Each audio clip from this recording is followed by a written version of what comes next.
Welcome to Considering Accessibility. Thank you for joining us. We have roughly 50 minutes to talk about a really large topic. We're going to introduce ourselves and our background really quickly because there's quite a few topics we're going to touch on. I realize some of you may want to explore a little bit more in depth some resources or some techniques that we talk about. Feel free to contact us at any time. And I'm also going to pass around, since we do have some resources to share with people, I'm going to pass around a name sheet with an email sheet. If you put your name on here, I will send you the slideshow that has some live link resources as well as extra resources like you have in your packets. So I am Heather Nunez Olmstead. I'm an instructional designer for University College. I have a background in K-12 education and alternative education at the secondary level, and also in teaching college classes. And so I have a real passion for finding alternate ways to really meet students' needs and making sure that students can access material and content. And so that's kind of what drives me to look into accessibility. And I'm going to focus more on some of the Blackboard stuff throughout this session. And again, if you have any questions whatsoever that aren't met through this short time period, please feel free to contact me at any point and I can help you with your course building needs. Hi, I'm Mike Sear. I am with University Services Information Technology, so we're a system-wide service. I've been in various roles in IT in the university main system for almost 30 years now. I started up in Presque Isle, and I've been based in Augusta for quite some time. A few years ago, actually probably 4 or 5 years ago now, our CIO, Dick Thompson, asked me if I'd be interested in taking on our building really an IT accessibility program. And so I said yes. And I've been a little bit aware of the issues in my other IT roles over the years, but I really got educated about it over the last few years, and we have some exciting things coming up in the area for the system, along with my colleagues. Do I have to stand over that? Well, just stand so you're in the frame. I'm Joanne Benica, and I'm the director of the Disability Services Center at the University of Southern Maine. And I'm sure all of you know who your disability services person is on your campus. Don is UMA here, and Anne. And our role, obviously, is to support students. The USM office works with about 500 to 600 students every year to support their education. And one of the topics that has always been near and dear to my heart is the accessibility of our electronic and online information. And a couple years ago, with Mike and Heather, we started what is it called? ITAC, the IT Accessibility Committee, which I've chaired for the last couple years, and we're making progress. That's what Mike was kind of referring to. A new policy that will help guide faculty and staff around creating accessible content. So that's us, and I just by a show of hands, I'm curious, who knows like nothing about accessibility? John. Who raised their hand? Okay, who knows a little? Nice to meet in person. John is our resident expert. He doesn't really need to be here, but John Brandt of Main Site. Yes. Who has some experience when I say online accessibility? And who has a lot of experience? Okay, almost. Okay. And of the faculty in the room, who's had a student in the classroom who you've either had to produce accessible content or have been asked by maybe the disability services folks? Yeah? What kind of accessible media? Just kind of call it out. Every other summer I teach a class for blind and visually impaired students. Okay. So So lots of experience. All right. I had a student who had a traumatic brain injury that needed accommodations about the way that I had visually arranged. Okay. Just even text on the screen, she had particular needs. Okay. Great example. Great example. Who else? And same, I have someone with TBI as well who I have to make certain arrangements for that person's quizzes and exams too. Okay. Depends. Nice. Anybody else? No? So I'll throw out a little disclaimer in that the session description said that this was going to be a hands-on learning experience. And to me, that implies that we're going to have technology up here. I think we kind of hinted at that. But we're still going to demonstrate how students may experience some online content, but there's not actually any hands-on learning. So But it will be interactive. It will be interactive, for sure. All right. All right. So one of the things when we talk about this topic is with faculty and others is that people often say, this is overwhelming. I don't know where to start. Why am I doing this for if I don't have any students with disabilities in my class? That's probably the most common. We recognize that faculty have those questions, and we recognize that this is a big topic. I think Heather started the conversation with, this is a very large topic, and we don't expect you to leave here as experts, but to maybe take a few pieces of information that will help you then deliver your material to your students, and to make it a little bit more accessible to those who may have difficulty. So we want to be able to tell you about the barriers that students experience. We want to be able to provide you with some information about how to check your content on your courses, and make sure that you take away some resources so that you know who to call. You do not have to do this by yourself. That's another common thing we get from faculty is, how am I supposed to do this by myself? How am I supposed to navigate all of this information you're giving to with limited resources? So, who has limited resources? Everybody. So again, one of the questions we get from faculty is, why do we have to do this if we don't have a student in the class? Can anybody kind of just throw out some reasons why you might do this? Because it's the responsible, ethical. Right, yeah. Good, the right thing to do, the spirit of, yeah. Eventually you will have a student. Yeah. Oh, good one. Maybe yeah. you do when you don't know. Yeah, exactly. Right. Might, you don't know. This might just be my experience, but I found that the steps that I have taken to improve access for students with documented disabilities has actually improved access for other students as well. That's awesome. You guys all pass, we're done. We're done. We're absolutely Not work in the same building as Julian. So I think we said all of these. We want to make sure that we include everybody. Everybody has a different learning style. You could have a student with a learning disability in your class who might be a better auditory learner. You could have a student who's low vision or who's blind who really can't access the printed material. And so there's another reason to do it. But all disabilities that we may not know that are in our classrooms that might, like Rusty said, talk about students to make sure everybody's included. Yeah. Just thinking about how making some accommodations and or modifications, different things, actually can help at least an online reader to digest the text. Sans serif fonts. Right. I use them across the board, and I've even had some of my students who are not dysgraphic or dyslexic tell me that it's helped them to read more speedily and more with greater comprehension. Right. So yeah, that's an example. And we're going to talk in a minute, Heather's going to talk about universal design very briefly. It's a big topic, but that in a way addresses that. Those pieces that enrich it for all students. So that's another huge benefit of online or creating online content. And then the last one is, this is the one that people struggle with, is in fact the law. And I think people struggle with it because as soon as they hear the legal requirement, then there's a feeling of a heavier burden to get it done and to do it right and to make sure I'm complying. And so that compliance piece can put a lot of stress on faculty and staff to make it accessible. And I'm going to let Heather talk about universal design.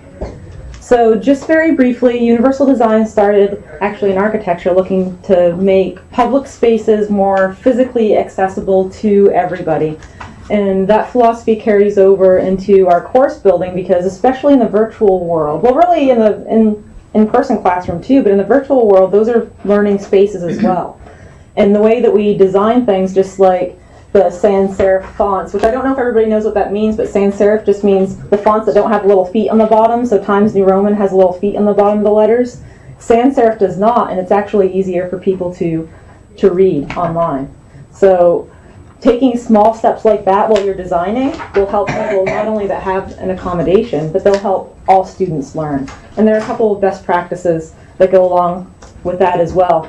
So it basically helps you save time in the long run, because another point that we had was, okay, so maybe I don't have an accommodation now, but I may have an accommodation down the road, and do I want to have my entire course bill only to have to go back and do redesign? Usually people don't want to go down that road, so if you design it as accessibly as possible from the get-go, that saves you time in the long run. And then if you wind up having an accommodation, you're even more prepared to meet that student's needs. So the other awesome point that we brought up is when you design universally as well, it helps all students because students have different learning preferences. And I know we touched on that a little bit in the keynote presentation. If you have visual content that has an audio component as well, it's going to help all students, not just students that actually need it to retain and connect with your information. And at the end of the day, that's why faculty members teach, really, is to connect students with their content, which is a very, very noble pursuit. And so what we want to do is help you build the resources and the human connections and the resources like the handouts that you have for a course checklist to help you connect students with your content.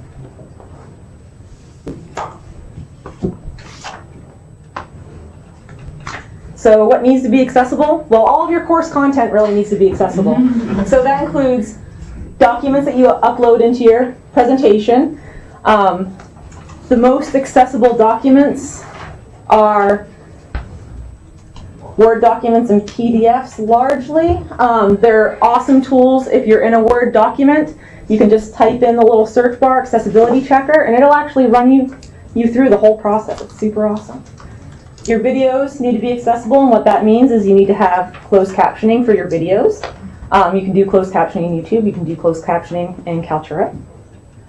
Your exams in Blackboard, and all of your Blackboard content, really. Blackboard's pretty accessible, but there's still little steps that we can take in the building process to make it even more accessible. Library materials, or any materials that you really require students to access outside of the classroom. So that includes websites as well. And I know that a lot of people have these awesome tech tools as well that they use, and Mike's going to get into that a little bit more in depth later, but we have these amazing tools at our disposal.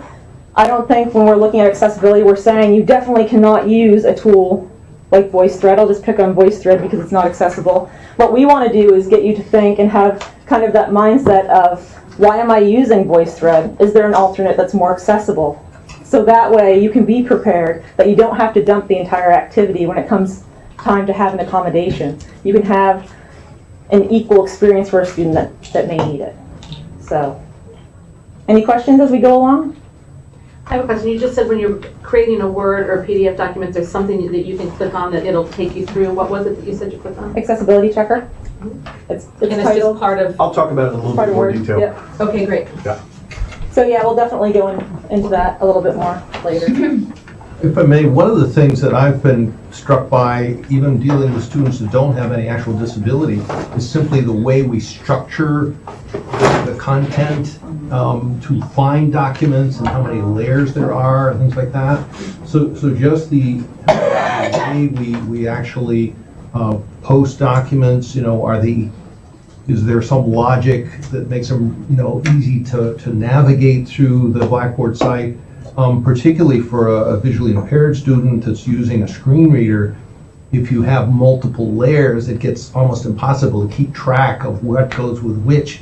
Those of us that can see, we can look and we can say, oh, this is here and that's there. But if you're having to, essentially only be able to access one document at a time, and if there's layers, it's like, well, was that the first layer or the fourth layer? And it just gets totally beyond what you can keep in mind because I haven't got a visual reference. And we're going to talk a little bit more about that later too, because I'm going to talk about some Blackboard accessibility stuff. But that's an excellent question. Navigation through course is one of the first layers of accessibility. So students can't navigate through, they're not going to be able to access content. Don, you just gave me a really good transition to the next screen, which is, this is so I said this wasn't hands-on, but that we were going to try to do some demonstrations around the student experience. So who knows what a screen reader is? What is it? It's not like Kurzweil, like when you have something that, you have something on the screen for someone that does better auditorially, that's reads right. with it. And so people who are visually impaired use screen readers, people who have learning disabilities use screen readers, people without disabilities use screen readers. It's basically a way to get the printed into talking text, I'll put it that way. So the most common one when we think of somebody who's blind or low vision is JAWS, or which has a very not robotic voice, but it has a, we're going to listen to it in a minute. But this is a very short demonstration, it's like a minute and a half, of a individual navigating a website with JAWS. And then we'll talk about it. Let's see. We're going to be able to see it.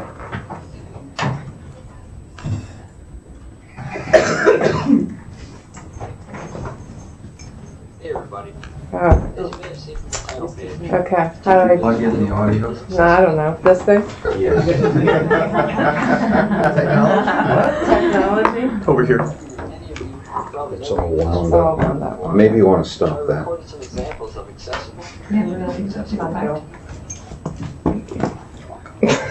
Well, this is I like technology. I'm just not always like great at it. All right. over here. Let's try this again.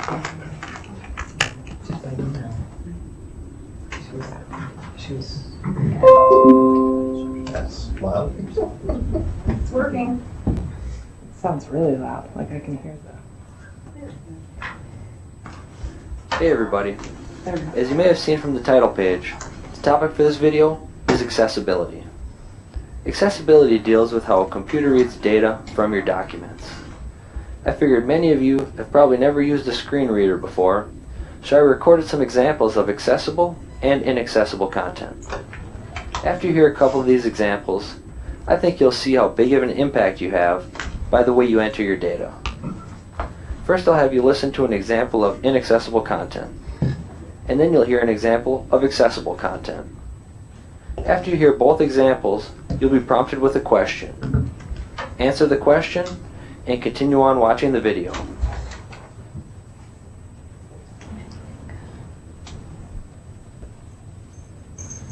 Top 5. Franz Arkenton. Heading Level 1 Top 5. Heading Level 2 Franz Arkenton.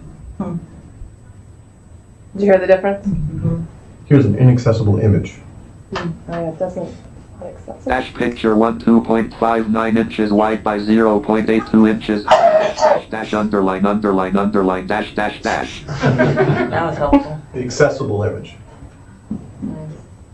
Description: image of Franz Arkenton 2.59 inches wide by 0.82 inches high, heading level 2.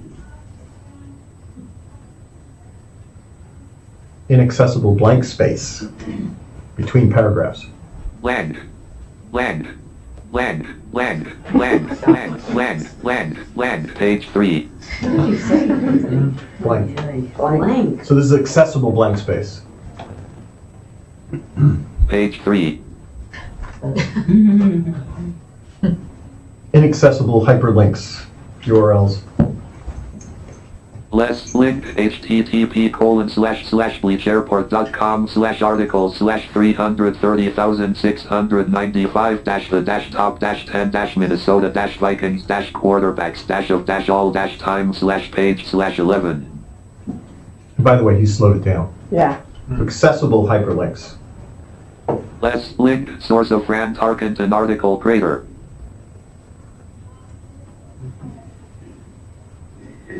Well, by now I think you've heard enough to understand how important it is to enter your data to be accessible.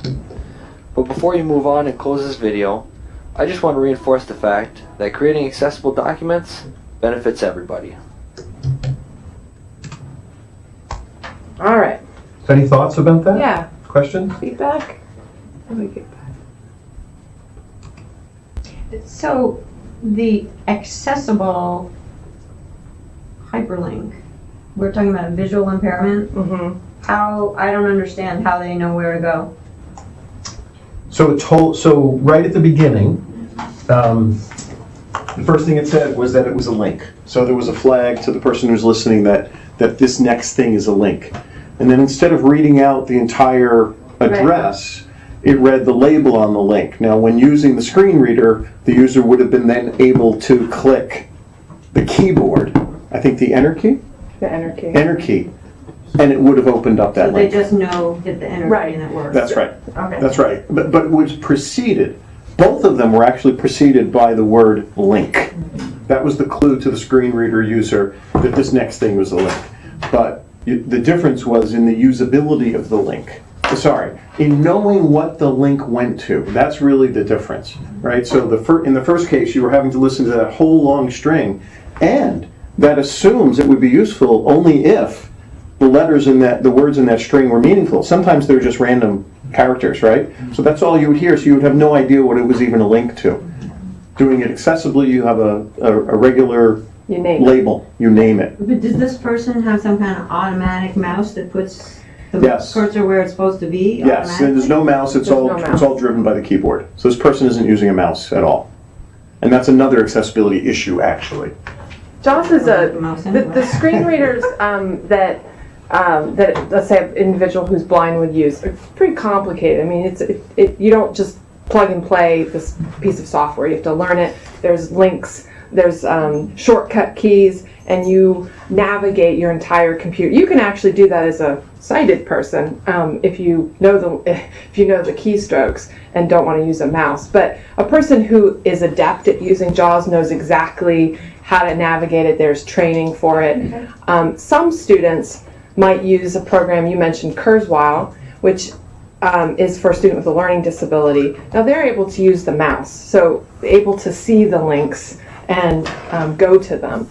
But this is really meant for somebody who has no vision, who's only using their listening skills too. And did you notice on I think it was the first one, the website, it said heading 1 and then heading 2. So all of that is something that you can do when you set, when you practice accessibility, you can put that in there. And I don't remember if there was an image example. So you can put nothing and then the person doesn't know there's an image there, or you can describe it, person playing football or whatever it was.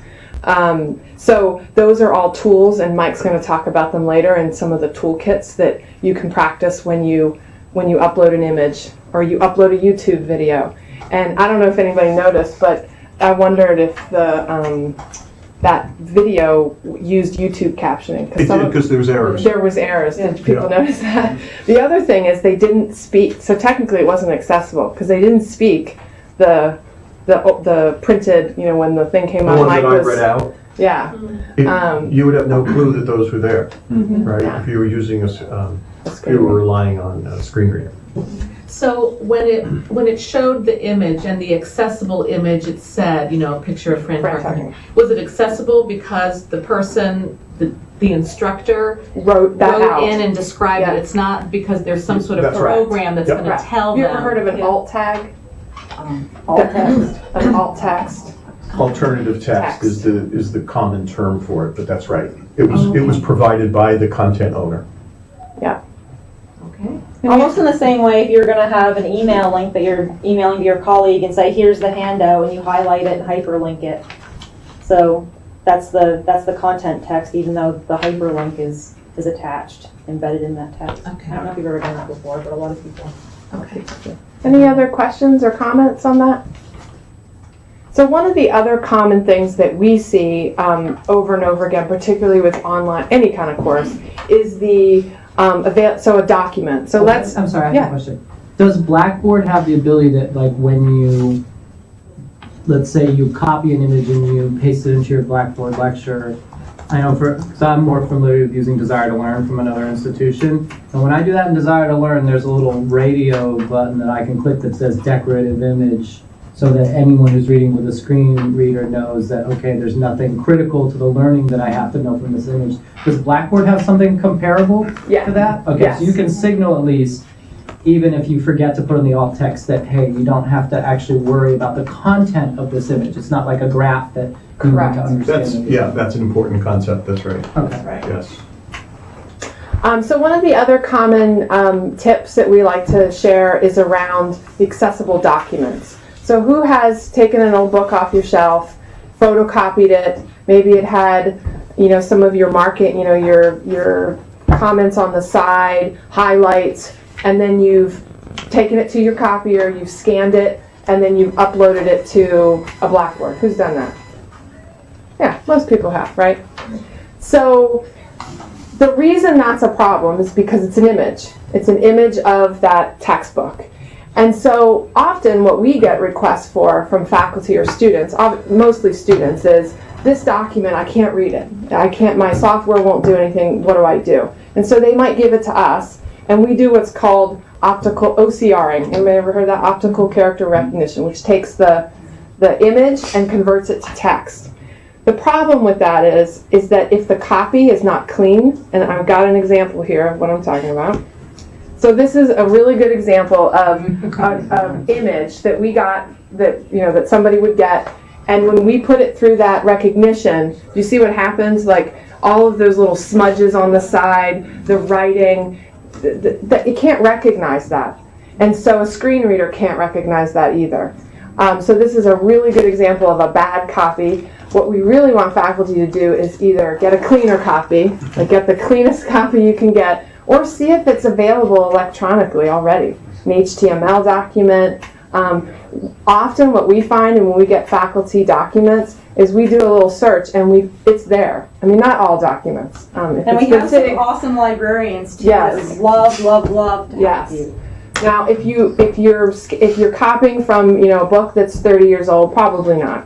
But we have had a lot of luck, and so it's likely that you would also be able to Google that document and see if it's available in another format and upload that one instead of the bad copy. And the related point on that is for anything that you're using to have some attribution. Where did it come from? Right. Because we can't go looking for it in Right. cyberspace if we have no idea what year, what Right. publication. Right.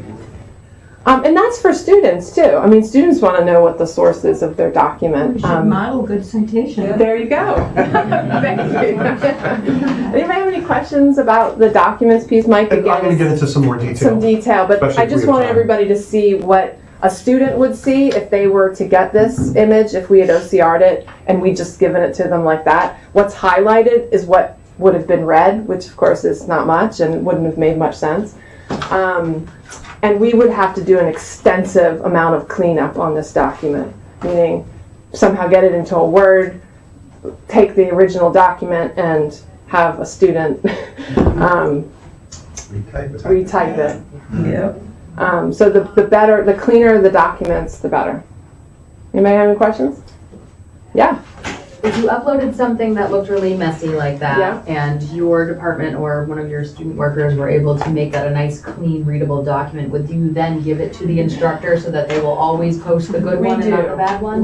That's our best practice. If we caption a video, if we create an accessible document, we always give it back to the faculty to say, please use this in the future. Absolutely. Yeah, all right.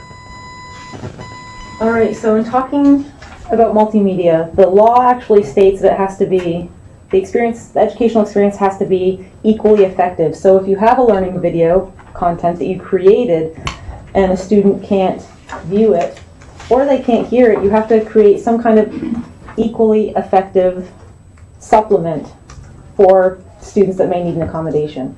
So I'm just going to do just a piece of this micro activity, and what I'm going to do is I'm going to ask everybody to trust me and to close their eyes, please. While I play this video, it'll be very cool. But by the way, before you do that, today is, and this has happened before, because it's like the Thursday in May, today is World Global Digital Accessibility Awareness Day. Oh, nice. And one of the things they ask people to do, if you're interested, is to close your eyes and try to use your computer.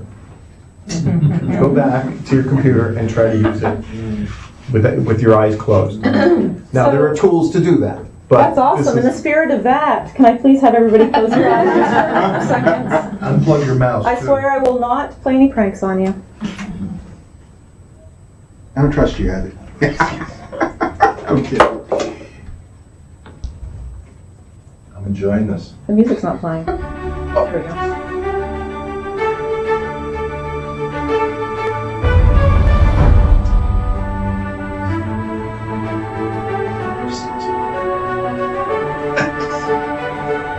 I think it's from you.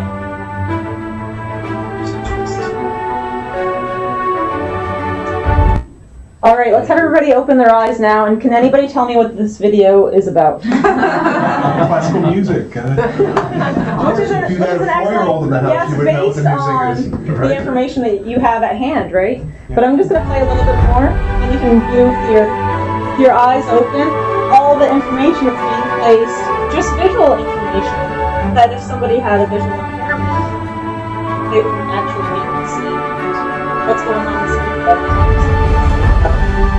But they captioned it for something that's hard to hear. Which is excellent.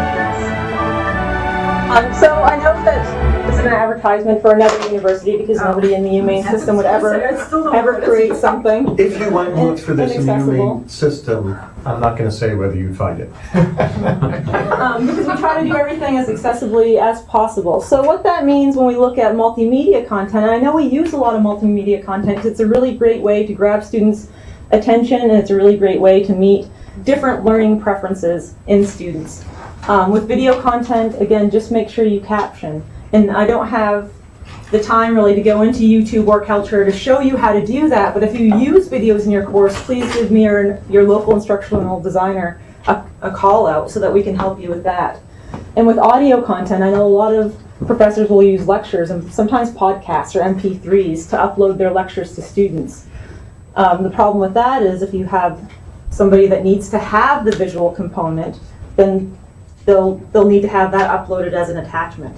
And luckily, there's on the market a lot of voice-to-text applications that are pretty accurate. And I know that one of my colleagues, when she broke her arm, was able to use voice-to-text just in Google Docs, and it was super accurate, very effectively. So those are some little shortcuts you can use while you're recording lectures too, if that's the route you go. And with your visual content, we talked a little bit about alternative text, and I know that we saw an example in the last little video, but one of the biggest problems that I think, especially within the sciences or math, we use a lot of graphs and charts for information, and a lot of people will use infographics now too. That's a lot of rich content that students, if they have visual impairments, cannot see. So you really need to up your ante on your alt text to really describe that content, the information that's in there, or alternately, if you're making an infographic or you're making a chart yourself, make available a supplemental document for students to actually be able to get the content from the chart or the table or the infographic. Yes, John? Do you have the capacity to create tactile graphics at the university? What was that? Tactile graphics? Tactile graphics? I don't think we do. You do? I think we have a. So send them all to you. Don't send them all to me. That's a device that basically converts a chart or graph into a braille hard copy. Yeah, I don't think we have that. Raised line graph. You can do. There's a pen too. You can use. That's pretty awesome. Yeah. You should get them for everyone. There you go. So again, this seems like a really big task, and it is time consuming. My best advice is to pick away on the content that you already have created. Not all of these things are going to be applicable to every person in this room, but there might be one or two things that you say, yeah, I use that type of content.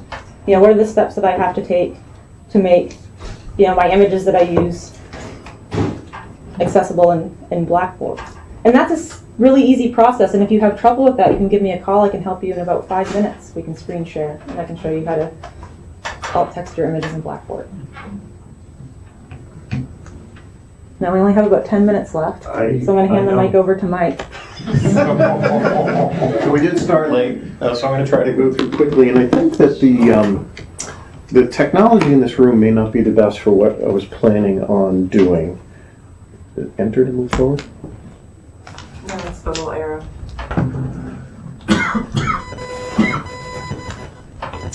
Okay, so so what we were just talking about, what Heather was just talking about, and the video that you saw, one of the common solution for that is what's called audio description. And so you may see references to that coming up. The law that we work under in the US for accessibility of technology is called Section 508 of the US Rehabilitation Act of 1973 as amended. And some folks think it doesn't apply to higher ed institutions, but it does if you're getting federal money. So we know it does apply. And the ADA also applies. And what 508 does is it gives us a really nice set of guidelines about how to meet ADA requirements. 508 is undergoing a refresh, actually has undergone a refresh, and there are new rules for 508. They are in effect now, but we are required to be in compliance with them by next January. One of the new requirements is audio description. And so the video that you saw, that would be a case for audio description, where you would have a separate audio track from the music that would be describing what's going on. So I'm going to use that technique here real quickly, modeling. Hopefully my computer with my notes doesn't restart because it says it wants to. So the first thing I'm going to do is I'm going to describe the slide that I'm showing you. And I'm trying to stay out of the image here with the green screen. So what you're seeing here is a slide titled The Student Experience, Websites and Tools, and it includes two seemingly identical images of a student's award-winning sign language interpreting robot project. One image is labeled, Can you spot the challenges? And the other is labeled, Now that's accessible. So that's an example of audio description, where we have some visual elements, and I know that you can't actually probably see them very well from where you are. They're kind of like right here and here. Yep, this is the robot. The robot. So this is from a demonstration site created by the University of Washington to allow people to see the kinds of barriers that folks with disabilities run into when they're using websites. So we're going to play a little game. We're going to go into, hopefully, the inaccessible version. And yes, so this is what I was saying. I don't know that the technology in this room is really going to help us all that well, but there are many accessibility issues on this site, which just looking at, you wouldn't jump out at you, right? There's more than 18. Yeah. That you can see just by looking. Now that we know from the website. Yeah. They told us. That's their challenge. There are some that I would guess at immediately. For example, something that we're familiar with, and I'll describe it because I think it's hard to see here, this is what's called a CAPTCHA, right? Which I actually have the acronym, what it means, written down. But this relies on someone being able to visually interpret some characters that are written especially to be hard to interpret, and then type that in. And so if you can't do that, you're done, right? You can't go beyond that point. So that's just one thing. I also, if you can see it again, but there are some links in here, and the links just say click here. So folks who are using a screen reader are typically, the screen reader might, for example, create a table of contents automatically when they open a page, so that instead of having to listen to the page linearly, they get more of a nonlinear presentation like we do visually for those who are sighted. And so all you have is a list of click here, click here, click here, click here, click here, with no context in what's the link for. So this, or to the example we gave earlier, you could, if it's a HTTP www, you could get that too in that links list if you are so it could be click here, and then HTTP da da da da da da all the way to the end. Nothing meaningful. That's what. okay. This is the accessible version. Is there anything anybody notices right off the bat? Oops, sorry. There's more text underneath the picture. Yeah. There's no caption. Well, there's no visual caption. That's right. There is something there. It's a logic question. Yeah, sorry, again, you can't read it.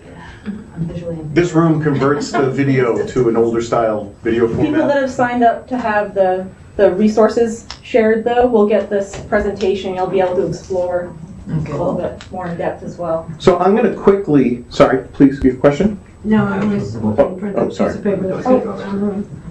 I can't find him on here. Okay, I'm hoping that none of you are in the business of coding websites by hand for instructional use.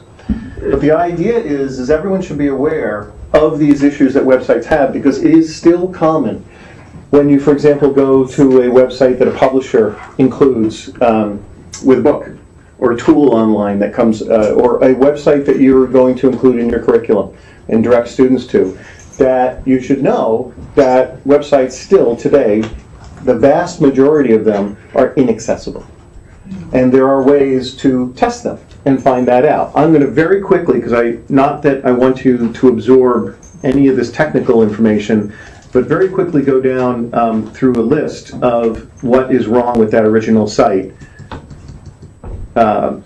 And a lot of it is invisible. There's no HTML heading tag, so again, there's no structure for the page for a non-sighted person who gets to the page to be able to navigate it. There's no alternate text on images like we talked about. So all that would be read is it's an image with no idea of whether it's a meaningful image or not. And that means there's also a way to flag non-meaningful images, just decorative images, so that they're skipped. And that's a very simple thing to do. Color contrast. There's insufficient color contrast on that original site. Actually, I should take you back to the original site. So there's some color contrast issues here. Not sure where they are exactly. I think they're in the buttons up top. Yeah. Oh, yes, okay, yep. Where someone who has low vision would have an issue, or color blindness. The drop-down menus that are being used are inaccessible. There's a technology to address that, and in this site, it would just read as nothing to the person. The page doesn't give visual clues about where you are on the page. There's the click here issue, what we call redundant, uninformative text links. Color only is used to communicate information. You'll see this commonly, like you'll click a button to start a video playing and it will change color. And that's what tells the user that the video is playing or something has started. And if it's only color, that's not accessible, both for people with no vision but also color blindness. The language is not specified, and it's actually a page that includes both English and Spanish, so that will confuse the screen reader. The form validation, so when you plug in your name and all that information there, and you don't give it what it wants, like a correctly formatted phone number, the error message that comes back is not accessible. The person who is using a screen reader won't see won't be able to consume it. Not all elements of the page are accessible using just the keyboard. The table that's included in the bottom doesn't include column headers and row headers and all the information that you would need to be able to decode that, etc. I have a question. Which, by the way, when you create tables in Blackboard, if anybody does that, give your instructional designer a call to show you how to do the headings. It's a really easy process after you see it, if anybody has that issue. So in the second example, the best practice, Accessible one, yeah? there's numbers underneath the image. So yeah, that's a great example of yeah. using a shape Yeah. to symbolize the progression instead of... Those image carousels, it's called a carousel. So these are, those denote different images that are going to cycle through when Right. you click on them? That's right. So they'll know which image it is also. So there's 3 in a cycle and it will That's right. be able to read 1, That's 2, right. or 3? That's right. Yep.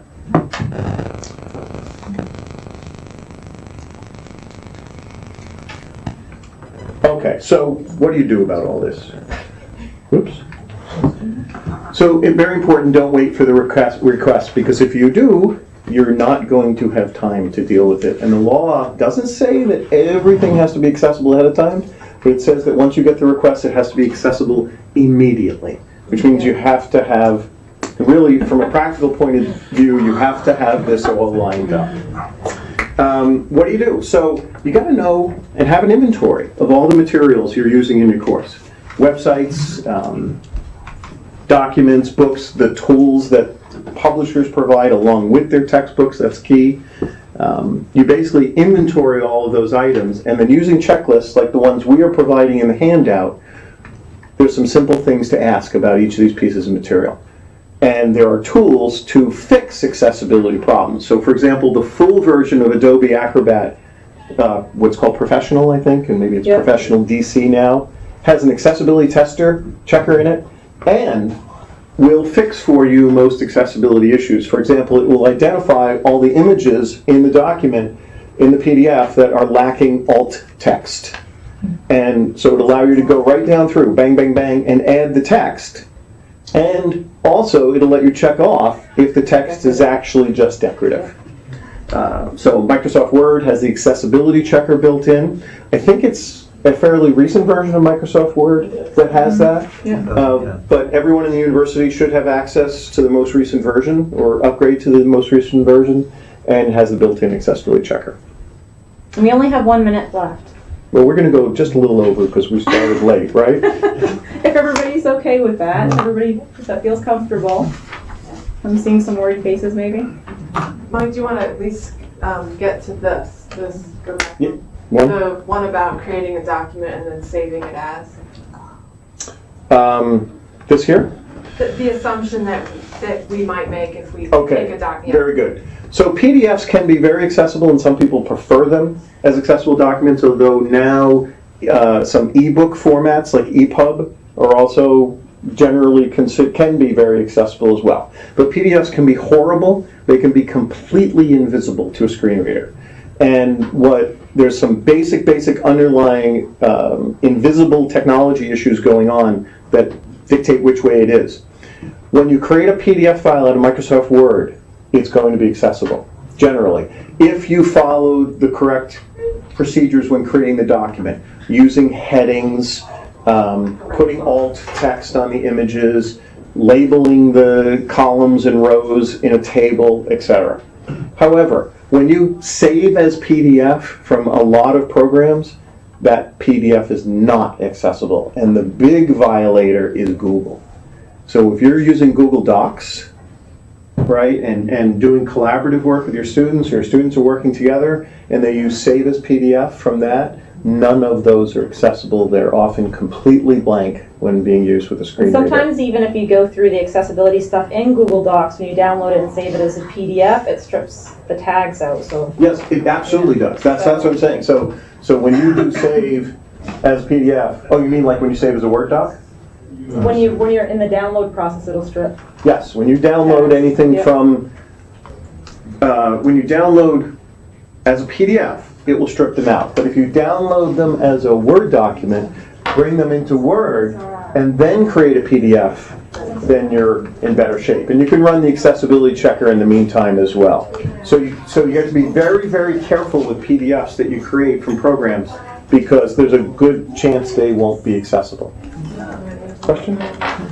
Oh, sorry. Well, a quick one. So when you have a Word document and you're using the functions that say this is a header 1, this is a header 2, Right. and then using all of your and like your table of contents creator Yeah, and page numbers, for example. pagination. Yeah. Okay, so it reads all of that if you Yes. PDF it from Word. Yes, and not just reads it, but that PDF is going to have embedded structural information that allows somebody using a screen reader to navigate it. I've run situations where a student has a 400-page PDF of a textbook, no structural information, literally has to jump around page down, page two, and then listen, where am I? Page down, page down, page down, listen, where am I? So that's what those elements provide. So we have in the handout materials and checklists that you can use with the materials that you're using in your courses. We realize it's a really, really huge topic, so please reach out to Yes. help. Reach out to help for your librarians, for resources that you're looking for more accessible copies. Reach out to your instructional designers for help with your Blackboard courses, or even just call your instructional designer and say, hey, can you look at my course and tell me if it needs accessibility work? You can also call your disability services and establish a really good relationship so that we can help you get your materials back up online in a fast format, fast way. Right, Don? I'll call you. You'll call me. So yes, it's But easy, this but you are not alone. Yes. Yeah, very good. Yeah, thank you. Thank you very much. And again, I'll email everybody these resources and the slideshow. I'm working on a procedures